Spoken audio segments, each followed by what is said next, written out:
recurso de inconstitucionalidad, pero la pregunta no es sobre un recurso que ha sometido un partido que probablemente, indudablemente, debe tener intenciones políticas electorales, sino la naturaleza de los contratos. Es decir, dice usted que no hay un endeudamiento, no hay un contrato de préstamo, pero hay pagarés del gobierno en manos de instituciones bancarias extranjeras. Y la pregunta de nuevo es si entonces habría en un nuevo periodo de gobierno suyo utilización de ese mecanismo. Yo diría, insisto, de que no ha habido contrato de préstamo ni hay endeudamiento. Lo que ha habido es un aval contingente dado por el Estado mediante la emisión de pagarés a lo que se llama el crédito del suplidor. La operación es esta. Una institución dice, yo tengo inversionistas socios que están dispuestos a venir a la República Dominicana y establecer un contrato con contratistas adjudicatarios de obras. No es con el Estado, es con los contratistas adjudicatarios de obras. Ellos establecen su relación y hay contratos entre la Sunland y cada uno de los contratistas adjudicatarios de obras. Reciben el dinero de quien, de Sunland. Sunland no le pasa dinero al Estado Dominicano, es de Sunland a los contratistas. Los contratistas ejecutan la obra que ya tienen por parte del Estado. El Estado no ha dispuesto de los recursos. Cuando ellos concluyan la obra o la estén ejecutando y presenten cubicaciones, hacen una cesión de crédito y el gobierno entonces paga al contratista, quien deberá a su vez pagar a la Sunland. Por tanto, nunca ha habido un contrato de préstamo ni de endeudamiento. Y, como dije en aquella ocasión, el interés nuestro siempre fue el acelerar la terminación de obras en la Universidad Autónoma de Santo Domingo.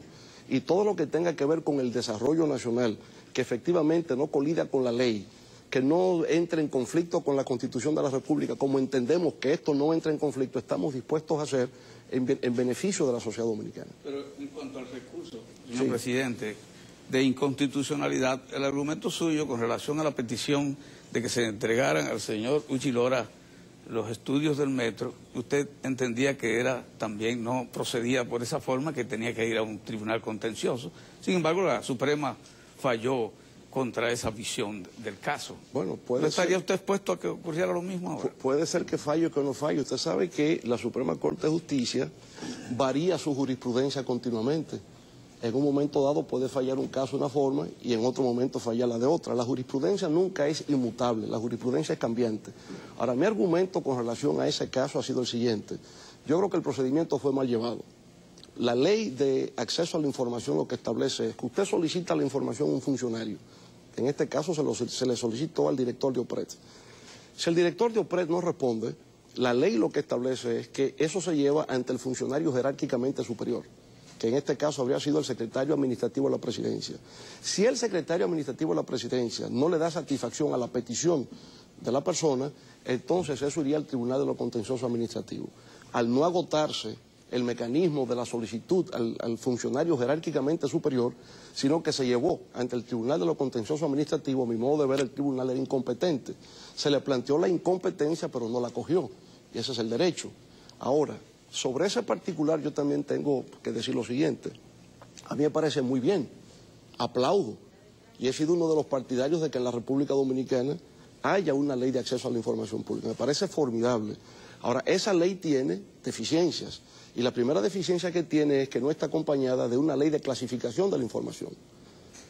Porque aún en los Estados Unidos, en España y en cualquier lugar, existe lo que se llama la clasificación de la información. No es que el ciudadano accede a cualquier tipo de información del Estado, eso no es verdad. En Estados Unidos, inclusive, el proceso de desclasificación de la información para determinado tipo de información empieza a los 20 o 30 años. Y aún desclasificada, hay procesos litigiosos que duran 20 o 30 años para que pueda accederse a ese tipo de información.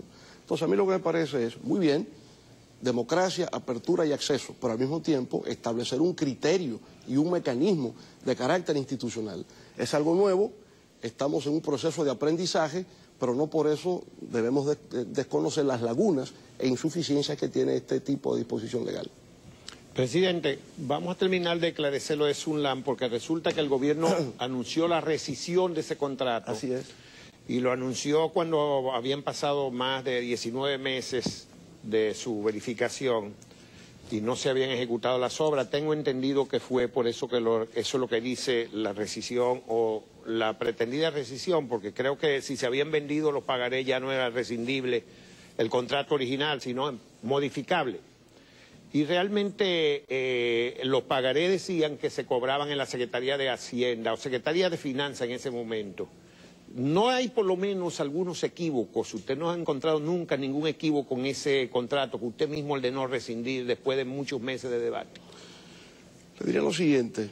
El contrato se suscribió en mayo del año 2006 y se estableció que las obras deberían más o menos irse entregando en un plazo de 8 meses. Pasó el plazo de los 8 meses y no se hizo. Continuamos.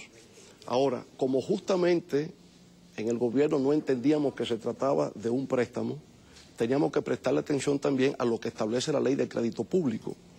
Y es que si se excede de 2 periodos fiscales la ejecución de un proyecto X, entonces automáticamente se convierte en crédito público. Al haber transcurrido un lapso más allá de lo previsto, la idea era que el repago se incluyese en el presupuesto de ingresos y ley de gastos públicos, no como deuda pública, sino en el presupuesto de la institución del Estado que suscribió el contrato. Es decir, fíjese que la lógica de construcción de todo esto siempre estuvo en el sentido de que no es propiamente un préstamo, no es un crédito público, no es una deuda, sino que eso iría al presupuesto de la Oficina Supervisora de Obras del Estado, no iría a crédito público y pagar